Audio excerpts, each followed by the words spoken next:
Salam sejahtera Bapak Ibu serta saudara-saudari semua. Untuk memulai renungan tentang firman Tuhan ini, mari kita bersatu di dalam doa.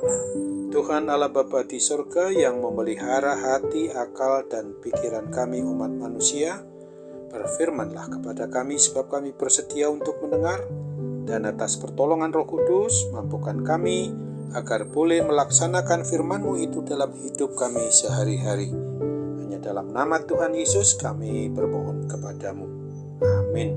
Sebagai nas renungan firman Tuhan pada hari ini diambil dari Yehezkiel 3 ayat 18 yang berbunyi, "Kalau aku berfirman kepada orang jahat, kau pasti dihukum mati, dan kau tidak memperingatkan dia atau tidak berkata apa-apa untuk memperingatkan orang jahat itu dari hidupnya yang jahat, supaya ia tetap hidup, orang jahat itu akan mati dalam kesalahannya, tetapi aku akan menuntut pertanggungan jawab atas nyawanya daripadamu." Sebagai tema yang diangkat dari nas renungan kita ini adalah Tuhan Allah Maha Kasih menghendaki semua umatnya terima keselamatan kekal.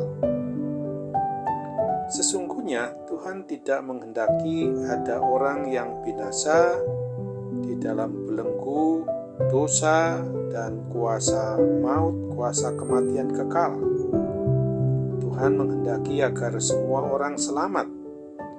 Oleh sebab itu, melalui renungan firman Tuhan hari ini adalah untuk membuat kita ini mau mengoreksi diri atau memeriksa diri pribadi ataupun keluarga kita.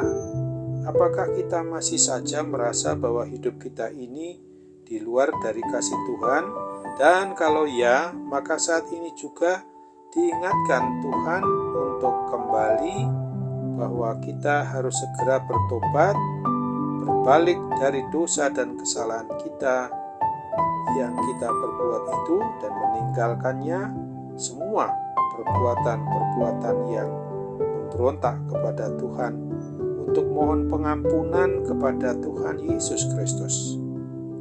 Renungan tentang firman Tuhan pada hari ini adalah merupakan nubuat firman Tuhan yang ditujukan kepada pertama-tama dulu umat Israel atau Yehuda, umat pilihan Tuhan melalui Nabi Yehezkiel ini juga ditujukan dan berlaku bagi kita kapan dan dimanapun kita berada selaku umatnya.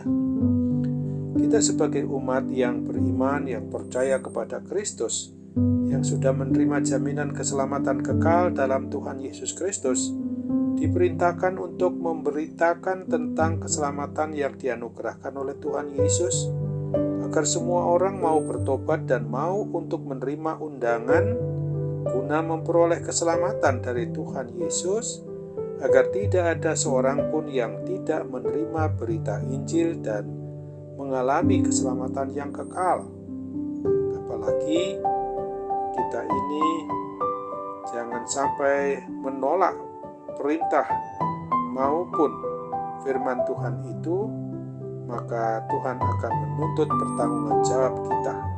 Karena orang lain yang gagal memperoleh keselamatan di dalam Tuhan Yesus, karena kita tidak mau memberitakan berita keselamatan kepada mereka, maka kita dituntut juga untuk mau memberitakan kepada mereka sebelum kedatangan Tuhan Yesus yang kedua kali.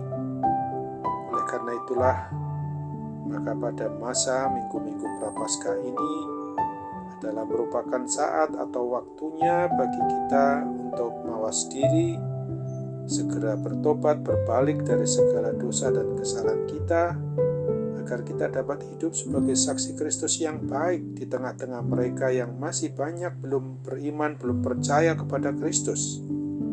Sesungguhnya kita sebagai pribadi, orang yang mengaku beriman, orang yang mengaku percaya kepada Kristus, mau mewartakan secara aktif atau sebagai saksi Kristus dalam kehidupan kita, bahwa hanya Tuhan Yesuslah yang menjadi satu-satunya jalan, kebenaran, dan hidup. sehingga semua yang beriman percaya kepadanya akan memperoleh keselamatan yang kekal. Apabila kita belum melakukannya, maka renungan firman Tuhan pada hari ini mengingatkan kita kembali agar kita segera mau belajar untuk mematuhi, menaati perintah agung Tuhan Yesus untuk mulai melakukan pemberitaan Injil dan menjadi saksi Kristus yang handal, supaya orang lain juga mengenal dan mengikuti satu-satunya Tuhan dan Juru Selamat umat manusia.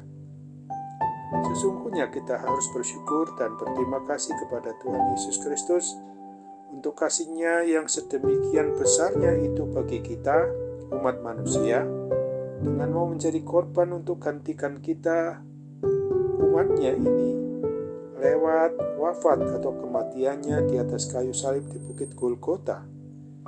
Kiranya Tuhan Yesus menolong di dalam Roh Kudus-Nya memampukan kita juga untuk memberitakan Injil Kristus dengan penuh bimbingan Roh Kudus saja. Ingatlah akan panggilan dan pengutusan dari Tuhan pada Yesaya pasal 6 ayat 8 ini. Lalu aku mendengar suara Tuhan berkata, siapakah yang akan kuutus, dan siapakah yang mau pergi untuk aku? Maka sahutku, ini aku, utuslah aku. Amin. Mari kita kembali bersatu dalam doa.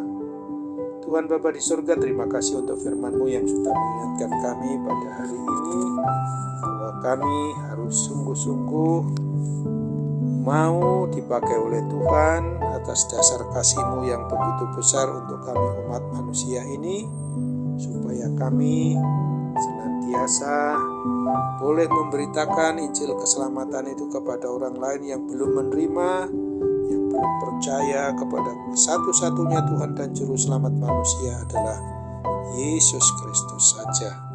Oleh sebab itu, ketika kami juga dalam kondisi lemah akibat gangguan sakit penyakit pada hari ini, kami mohon mujizat kesembuhan-Mu boleh mengalir atas diri kami melalui sarana obat dan perawatan, sehingga kami boleh sembuh karena pertolongan-Mu. Dalam nama Tuhan Yesus kami berdoa dan bersyukur kepadamu. Amin.